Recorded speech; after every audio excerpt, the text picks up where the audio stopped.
अयोध्या येथे होणाऱ्या श्रीराममूर्ती प्राणप्रतिष्ठा सोहळ्यानिमित्त संजीव नाईक मित्रमंडळ, विविध संस्था व रुद्र प्रतिष्ठानातर्फे नवी मुंबई, ठाणे व मीरा भाईंदर येथील सर्व मंदिरांमध्ये सेवा कार्य या माध्यमातून 22 जानेवारी 2024 रोजी 25,000 किलो रामप्रसाद म्हणून लाडूंचे लाखोंच्या संख्येने वितरण करण्याचे योजिले आहे। हे रामप्रसादाचे लाडू वर्तकनगर साईनाथ सेवा समिती, वर्तकनगर ठाणे सभागृह येथे बनविण्यात येणार आहेत। रामप्रसादाचे लाडू बनवण्याच्या शुभारंभाप्रसंगी संजीव नाईक यांनी उपस्थित राहून या शुभ कार्याची सुरुवात केली। यावेळी भाजपा ठाणे शहर जिल्हा अध्यक्ष श्री संजय वाघुलेजी, रुद्र प्रतिष्ठानचे अध्यक्ष श्री धनंजय सिंगजी, माजी उपमहापौर श्री मुकेश मोकाशीजी, बेटी बचाओ बेटी पढाओ उपक्रमाचे महाराष्ट्र प्रदेश समन्वयक श्री मिलिंद नायबागकरजी, श्री साईनाथ सेवा समिती संस्थापक अध्यक्ष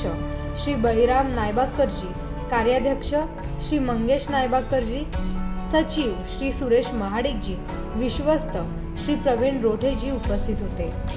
ब्युरो रिपोर्ट, दिशा न्यूज, नवी मुंबई।